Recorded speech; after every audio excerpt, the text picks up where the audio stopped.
Inch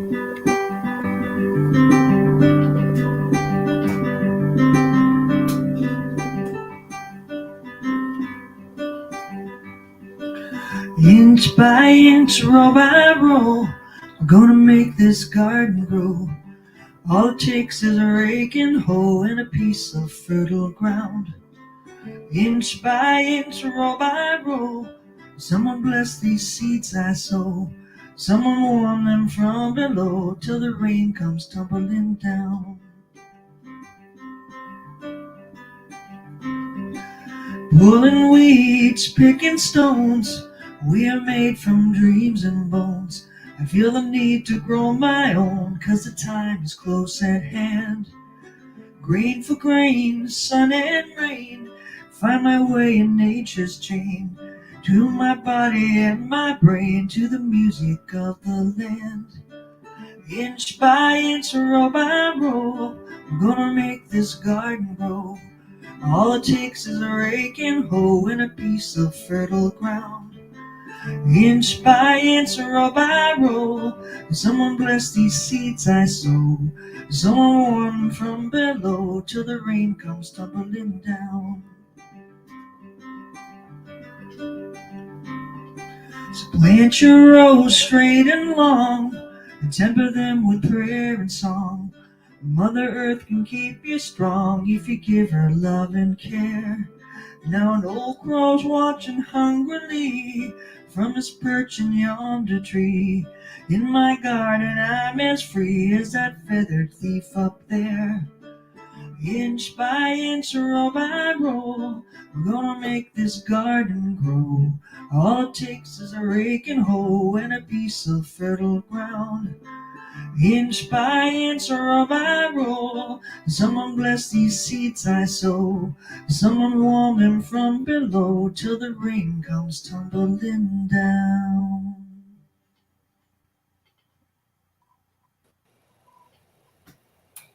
That was beautiful. So appropriate for spring. You know, and Thank you, it's Barbara. snowing at your house. It's snowing here. Yes, I was just telling them it's snowing here in Vermont, which I did not expect today.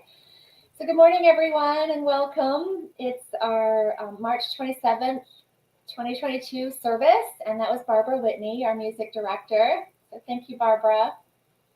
So good morning and welcome. And if you're new, we're so happy to have you here. If you are willing, type your name into the Facebook or YouTube chat so we can officially greet you. And to everyone else, also say hi and welcome. So the first thing is to read the daily word. And the daily word for today is divine order. Divine order supports my life. Divine order is one of the great truths of life. It provides a foundation for all growth and a blueprint for all manifestation. Feeling stuck or bewildered is a sign that I am out of step with divine order. I pause, and with compassion for myself, I release thoughts of worry, impatience, and doubt.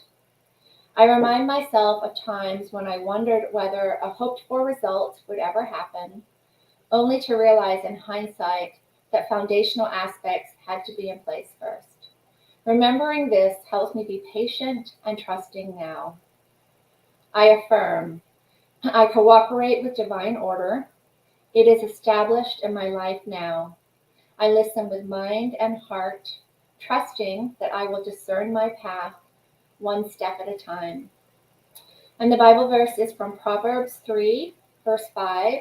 Trust in the Lord with all your heart and do not rely on your own insight. And again, the word is divine order, and the affirmation, divine order supports my life. So I'm going to share our mission statement, and there it is. It's scrolling across the bottom of the screen, so feel free to say it with me. But it is, we are a loving, nurturing community dedicated to being a positive path to spiritual living, to awaken oneness with God within us all. So I'm going to go through our morning announcements. And the first is, if you have anybody that you would like us to pray for, including yourself, if you need prayer, please let us know by emailing Tom at tomscheinler@yahoo.com. And as we share, we do have a prayer team here at Unity of the Seacoast, and we pray over your prayer requests. And we also send them to Unity World Headquarters. Unity World Headquarters has a 24/7 prayer team, a whole sort of organization of people that pray. And again, it covers 24/7, and they will pray on those prayer requests for a month as well. So again, tscheinler@yahoo.com.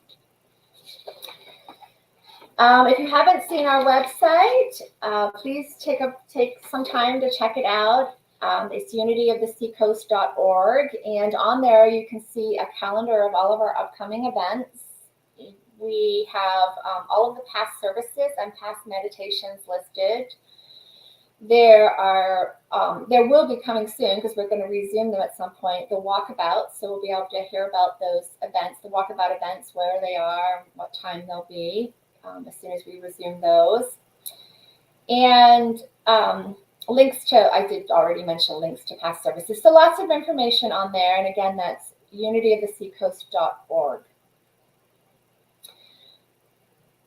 There's also the donate button on there. So if you feel led to make a donation, you can press that donate button on the website, and it'll take you to a location where you can fill in the fields and make a donation.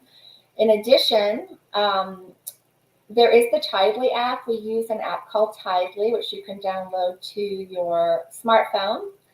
And that enables you to make donations directly from that app. And also you can set up recurring payments if you so choose. So it's really quite convenient.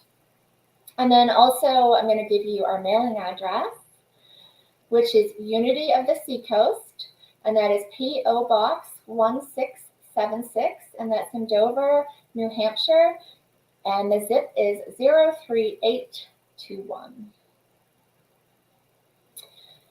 So exciting news. As you probably know, we're eager to get back into a physical space where we can have our services in person. We will continue to stream them as well. So we will be doing both, but we're hopeful to get back into a physical space for those in-person gatherings. And a group of people, a lot of members of the congregation as well as board members, met last Saturday at the McConnell Center to look at that space. And I think people, for the most part, I think it was a really positive review, and people felt that that would be a good space for us. The rent is $960 per month, and the space can hold 57 people. And so thinking that would work for us at this time, and as we grow, if we need a larger space, we can reevaluate that.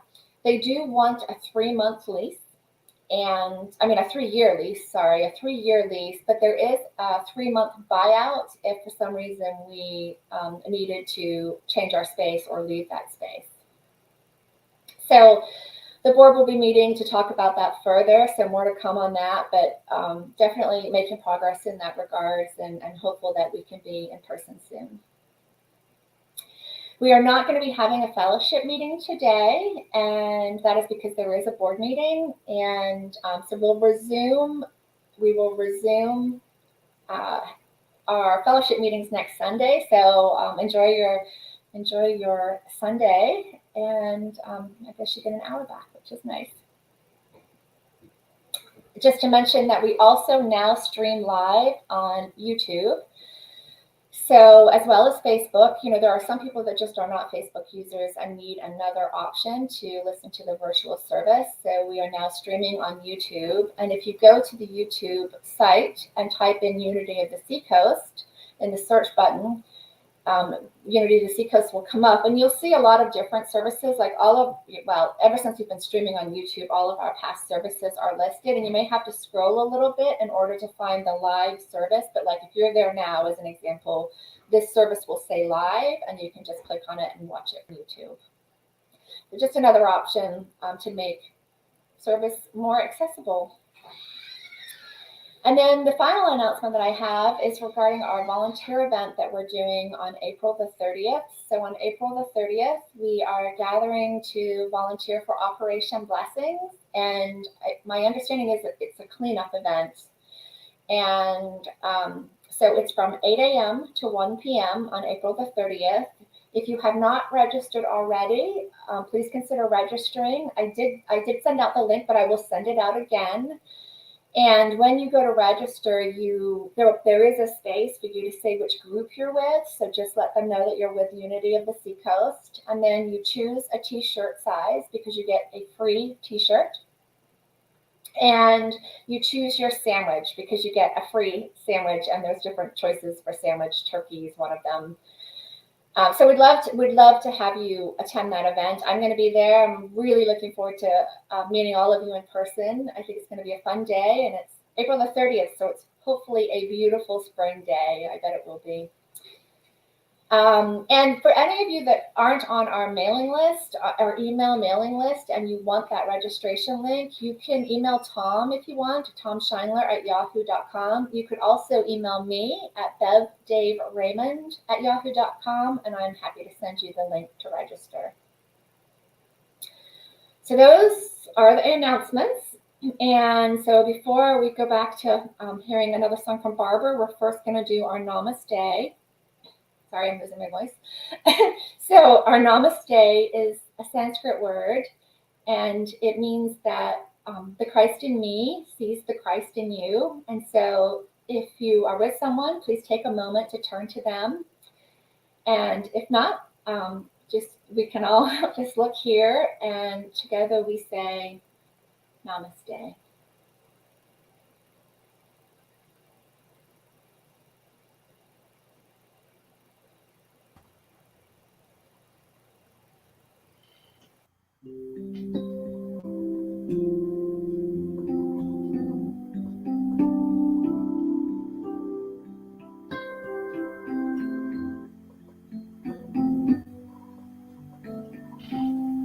May I be filled with loving kindness. May I be blessed. May I be peaceful and at ease. And may I be happy. May you be filled with loving kindness. May you be blessed. May you be peaceful and at ease. And may you be happy.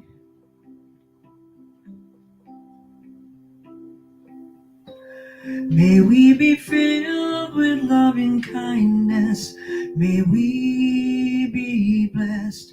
May we be peaceful and at ease. And may we be happy. I am filled with loving kindness. I am blessed. I am peaceful and at ease. And I am happy. And I am happy. I am happy.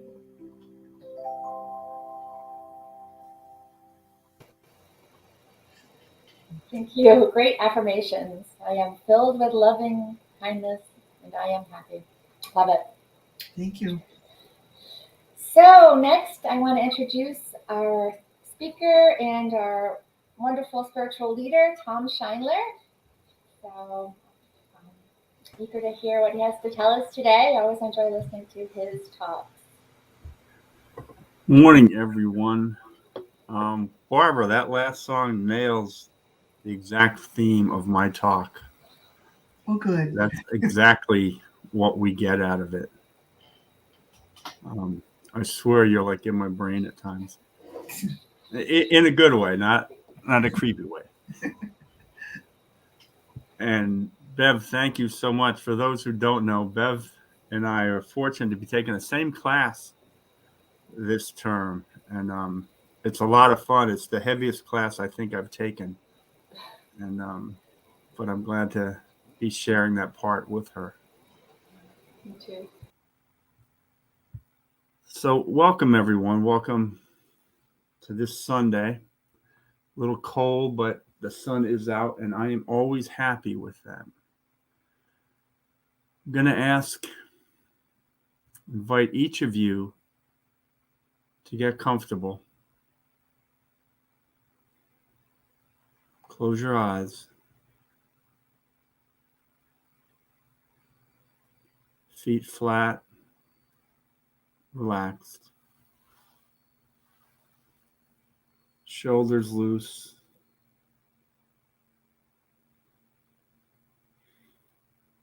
And I invite you each to find your comfortable breathing pattern.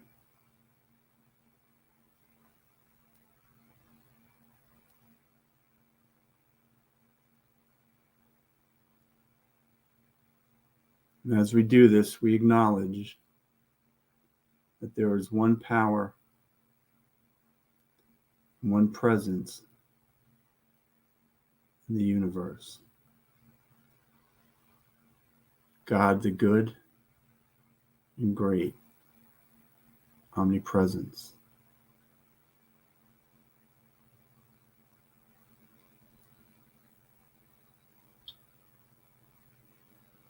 And as we sit, I invite you to bring your attention to your mouth. Just move your lips around. Maybe wet them.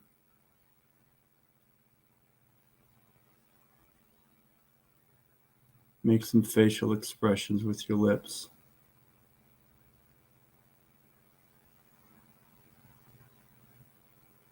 Pucker them, pushing them out.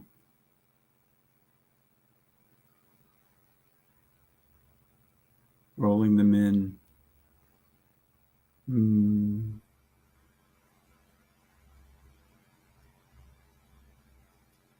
Then begin to smile.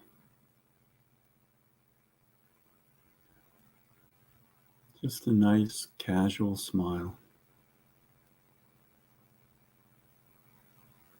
You don't have to force it.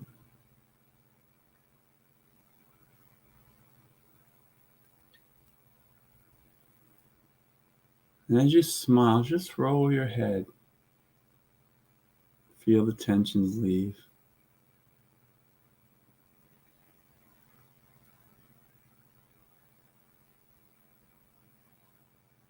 And turn your attention to the things that make you smile. Warm glow of sunshine.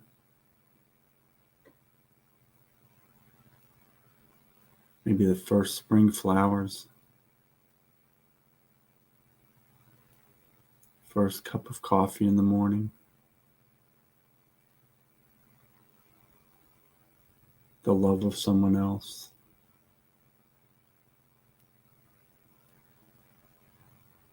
Childhood memory.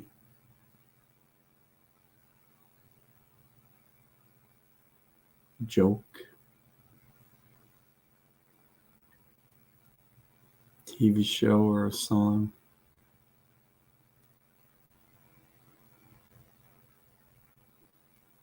Just relax and smile.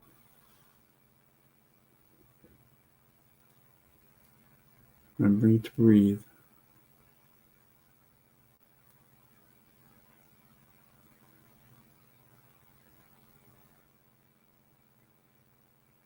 Because this is what it's all about. Your body and your mind reacts when you smile.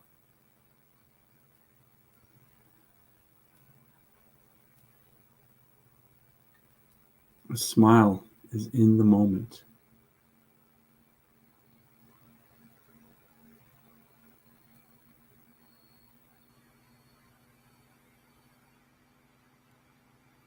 Posted a picture of Casey smiling this week.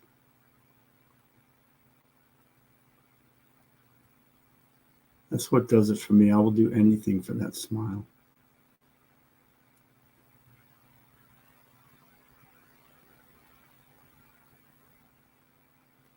What counts for you is your smile. and the smile of those around you.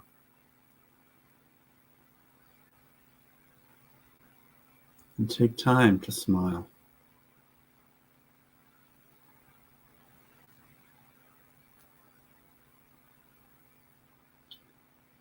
And I like to say, drop a little Sabbath into your life.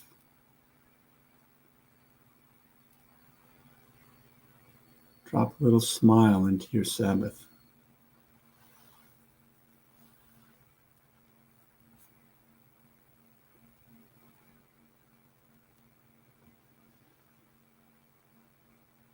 Now come back to me. Open your eyes.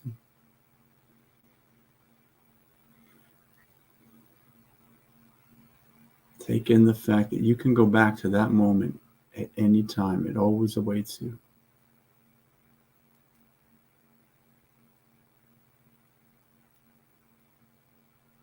Today's talk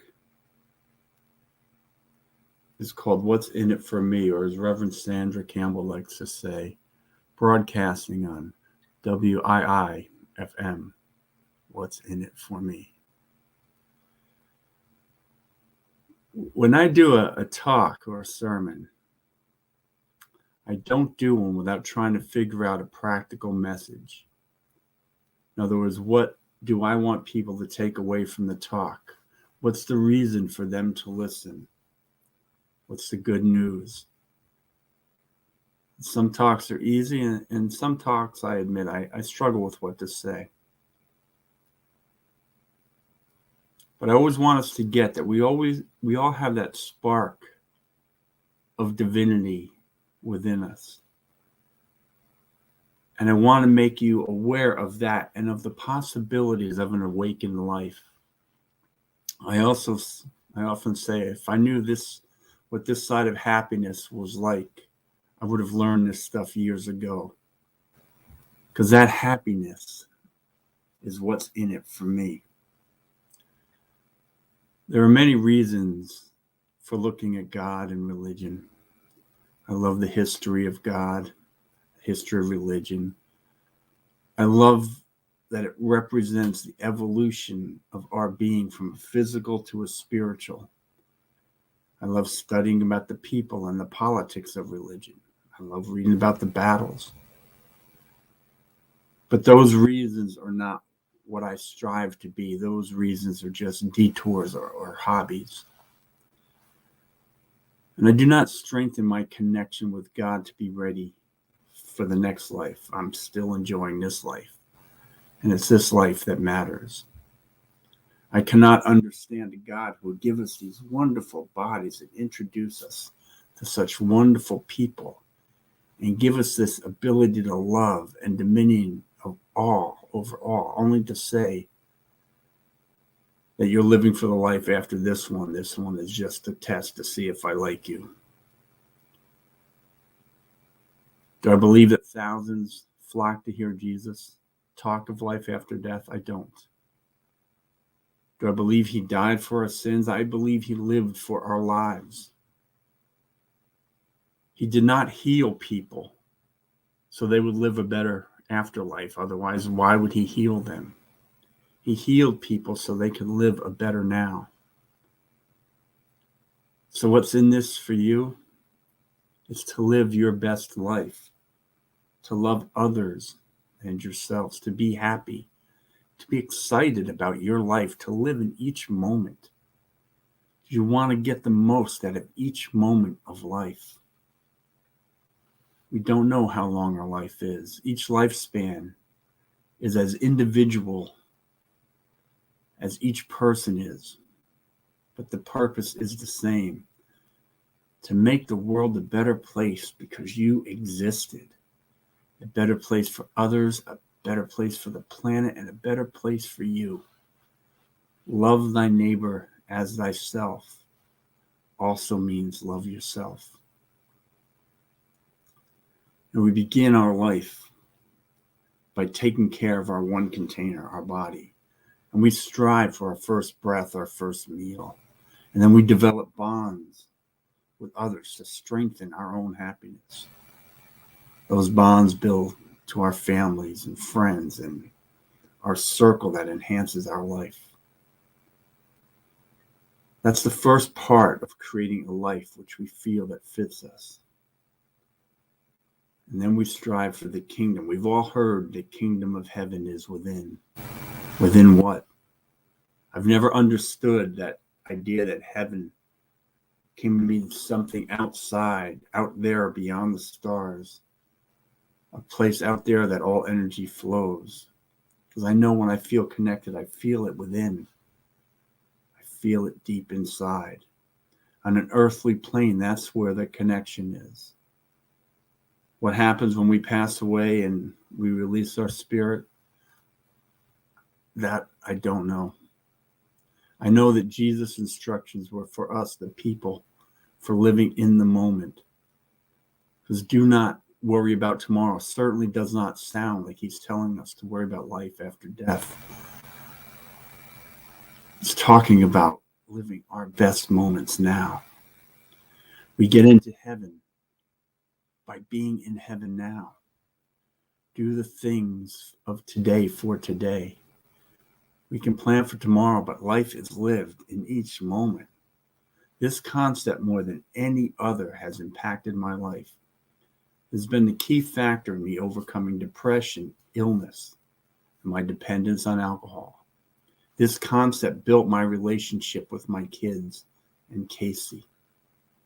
Seriously, I'm a nutball around her. I do the dumbest things to make her giggle and smile because it is fun in the moment.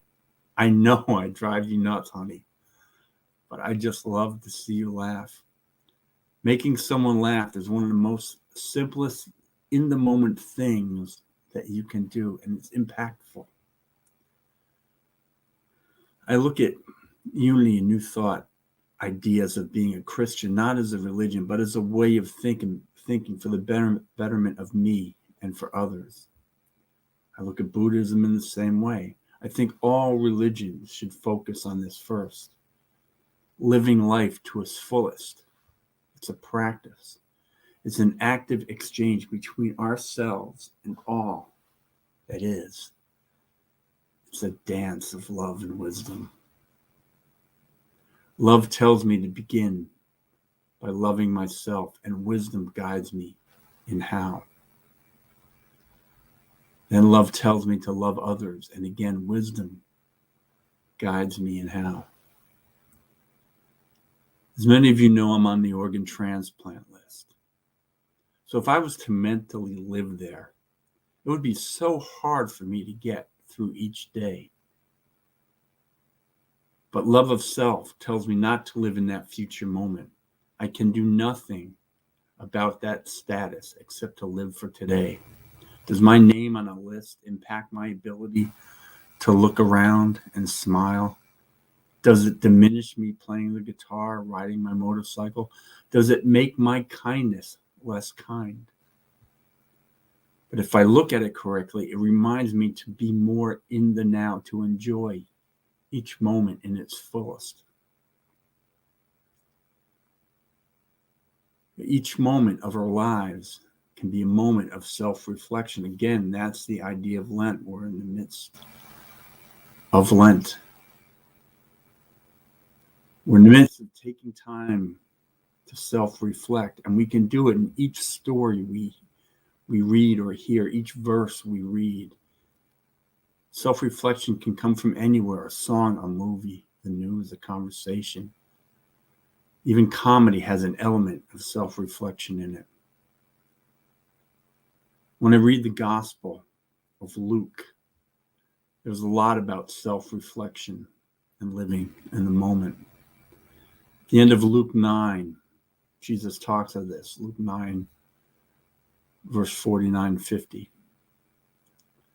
John answered, "Master, we saw someone casting out demons in your name, and we tried to stop him because he does not follow with us." But Jesus said to him, "Do not stop him, for whoever is not against you is with you."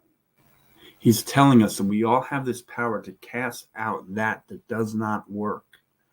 Casting out demons is casting out those thoughts or things that have hold on us that shouldn't be there. Maybe you're thinking, well, I don't have the ability to do that. Well, we all do. I go back to that. Have you ever made someone smile? It's exactly what that is. Ever make someone laugh in a low moment? It can be your low moment or theirs. But that's like casting out a demon. Hang out with Charlie for a minute. That's his nature. That's his fashion. Charlie is always making people smile. There's always a joke. I'm going to relate a joke by Reverend Sandra Campbell. A rabbi sent his son to Israel for a vacation. And when he came back, he asked his son, well, how was it? And the son replied, oh, it was great. While I was there, I became a Christian. And the rabbi went, oy. And he called another rabbi friend to tell him. And the other rabbi said, I too sent my son to Israel. And he came back a Christian. And we must pray. We must pray to the Lord about this. So they knelt and they prayed. God, what can we do? We sent our sons to Israel and they came back Christian. Finally, after intense praying, they heard the voice of God. Yep, same thing happened to me. We all have our ways to lift ourselves and others. When we make a connection of empathy, compassion, love, and wisdom, that's one of the things that's in it for you, is to flip the script. Later on in Luke, verse 59, to another he said, follow me. But the man said, Lord, first let me go bury my father. But Jesus told him, let the dead bury their own dead. But as for you, go and proclaim the kingdom of God. And another said, I will follow you, Lord, but let me first say farewell to those at my home. And Jesus said to them, no one who puts a hand on the plow and looks back is fit for the kingdom of God. He's telling us not to look back. The past is there for wisdom and reflection, but changing the past is futile. We cannot clean up the past. We can only move forward. And we do this by striving for the kingdom. Again, where's the kingdom?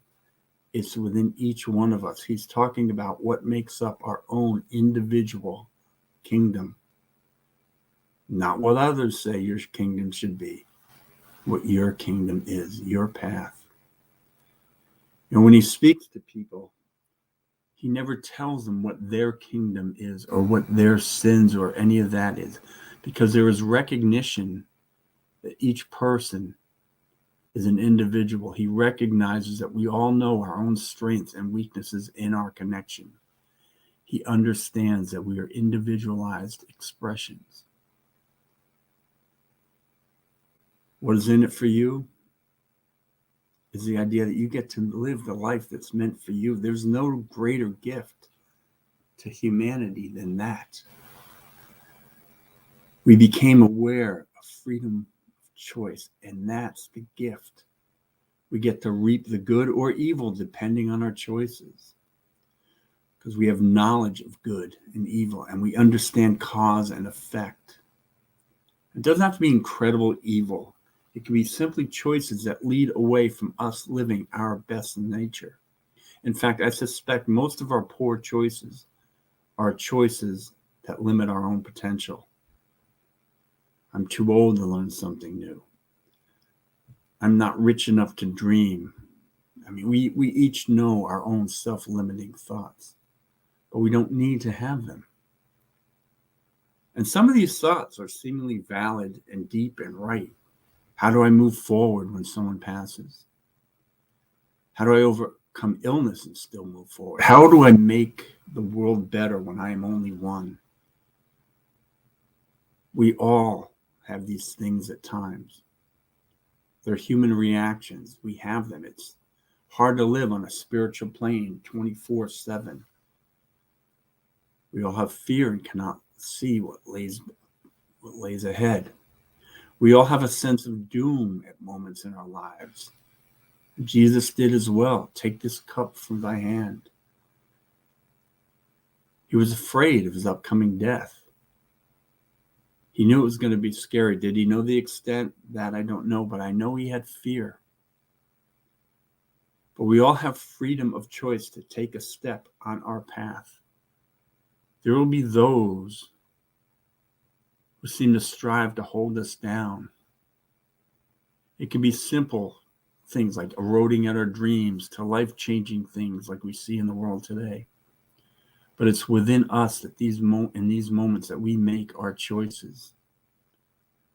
Unity, as we've spoken the past couple of weeks, was founded on overcoming the odds.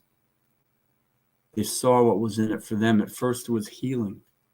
When Myrtle heard those words, she was so sick, she was having difficulty taking care of her children. Charles was almost broke. They had no intention of creating a movement. They just wanted to get through life as whole as possible. But soon they realized that everyone wants to do that. And they're not living a whole life until you raise others as well. So they began to write and talk about their thoughts and hold conversations and talk with others and expand their footprint in the world. Why is that part important? Because it's important to understand beyond what's in it for me is what's in it for others. If we do not raise others, again, we are only living half a life. And that's why the events in the world hit us so hard, because we're incomplete until we make connections with others. It's why we feel helpless when it seems so hard to help others a half a planet away. And there are those who can shut it all out. But I really don't want to hang out with those people. Jesus could have easily lived his life in his Christ-like nature and foregone the rest of the world. Gandhi could have done the same.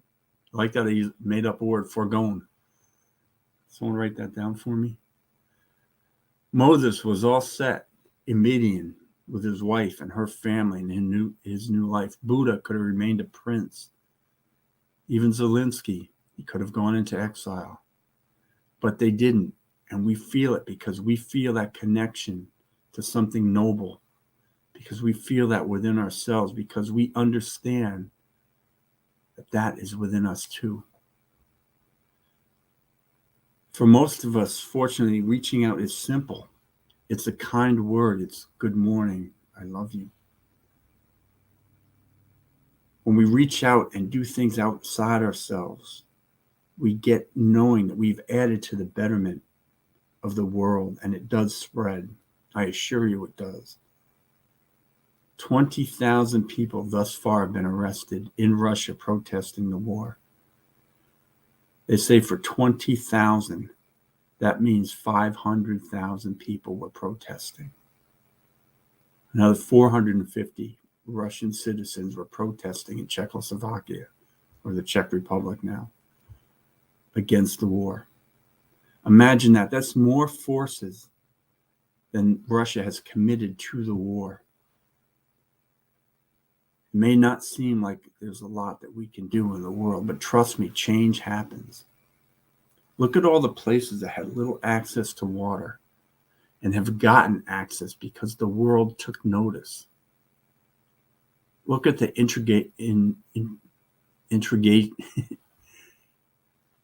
look at the integration of thoughts because the world exchanged ideas. Look at how the world is beginning to change to a more earth-friendly conscious. We have a long way to go, but it's spreading. There's always resistance to change. But change has already happened. Imagine if we stay focused on this and live the best life in as many moments as possible. And imagine those exchange of ideas. That's the one thing I love about unity. It does not lock you into one belief. It challenges each of us to grow and develop our own thoughts so we can add them to the consciousness of the world. My way may be right for me, but maybe I need to hear your way too. Maybe the dialogue from each one of us is what makes each one of us inspired to inspire. You know, we do the prayer of protection every week. The power of God protects us. That's what this is. The power of God is our ability to interact in our lives and lift the lives of others. The light of God surrounds us. It's us surrounding each other in our own love and wisdom. Because we have this incredible ability to raise ourselves beyond our wildest dreams. And at the same time, there's enough to raise the ability of each other. We all have those things which can lead us away from our path. Apathy toward our lives and the lives of others. If your answer to this of what's in it for me has apathy anywhere in there, then think of a time when you were in need. Aren't you glad your teachers weren't apathetic? The person cutting your hair? Your spouse or loved one when you confessed your love to them? What if rescue workers were apathetic? Think of 9/11. How is your life enhanced when people show compassion and empathy? Ever have someone lift you when you needed help? Ever have someone smile when you felt down? Be given a piece of candy at the right time when you were a kid? My grandmother always had a piece of hard candy for me when she was a child, or when I was a child. And I still love them. It takes me back. It's part of what's in it for me. When I take Jesus at his word to live in the now, that's enlightenment to me. It's interacting in my life. Because when I interact in my life, that piece of candy tastes better. An apple tastes better. A song moves me more. I dress better. I sleep better. I cook better. I take care of myself better. I love my kids more. I hold Casey tighter. I connect to you better. I notice the good and the bad, and I respond better. I choose love and wisdom. I feel apathy, compassion. Even when I feel pain, I feel better because in those moments I know that I am alive. Do not take yourself so seriously that you cannot enjoy the moments. Help where you can, but don't carry more than you can. Don't always believe your perception about yourself or how others see you. That doesn't matter. I remember years ago, I did stand-up comedy, and I was kind of full of myself. I had done a show in St. Petersburg, Florida, and a week later I was shopping in a supermarket. A couple saw me, and they said, "We watched you at State Theater last week." I couldn't let it go. I had to take this opportunity to bolster my ego. "How was I?" I said. "You're all right," the man said. See, none of it matters if it arose at you or your false beliefs or your ego. I love that memory because it's a far better story than if he said you were funny. Because there's joy in each moment, and that's what's in it for you. Joy. You get to reach out to others. You can donate to a world helping fund. You can volunteer somewhere. You can offer to pay for someone who is a little short on money. You can offer a ride. You can also tell yourself that you are wonderful. You can make a plan to reach for a desire. You can eat a piece of candy in life. You can tune into the world when you need to feel empathy and compassion. But tune out before you feel apathy. Because this life is your unlimited alphabet soup. You get to spell whatever life you want to make. And I cannot think of a better thing in life than you creating your life.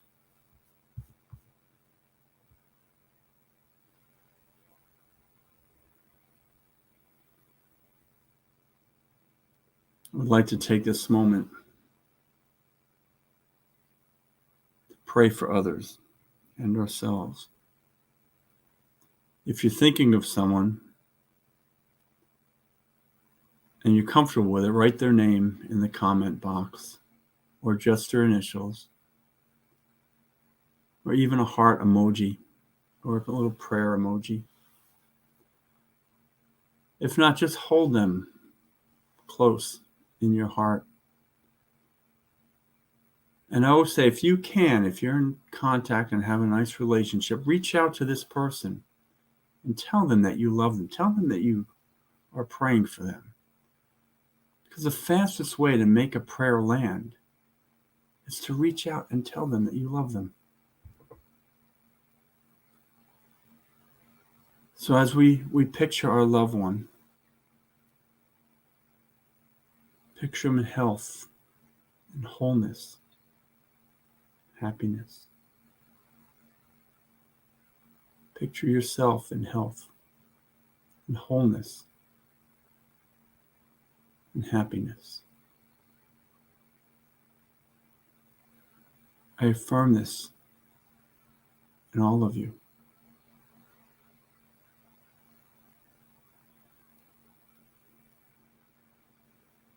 There's another prayer that we do this each week. It's a prayer of tithes and affirmations. I ask you to place your hand over your heart and repeat this with me.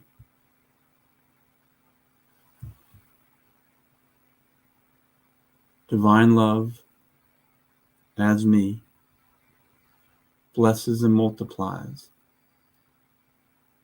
all that I am, all that I have, all that I give, and all that I receive.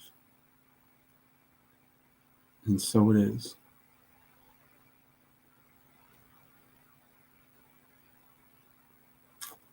And as I always do, I want to close our service out with the prayer of protection by James Dillett Freeman. And again, I always end it with you until we're back together face to face. The light of God surrounds you. The love of God enfolds you. The power of God watches over you. Wherever you are, God is. All is well. And we are richly blessed. Let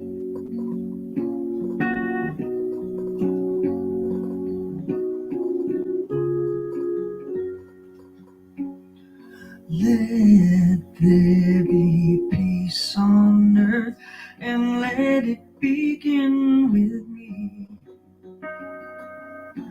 Let there be peace on earth, the peace that was meant to be. With God as creator,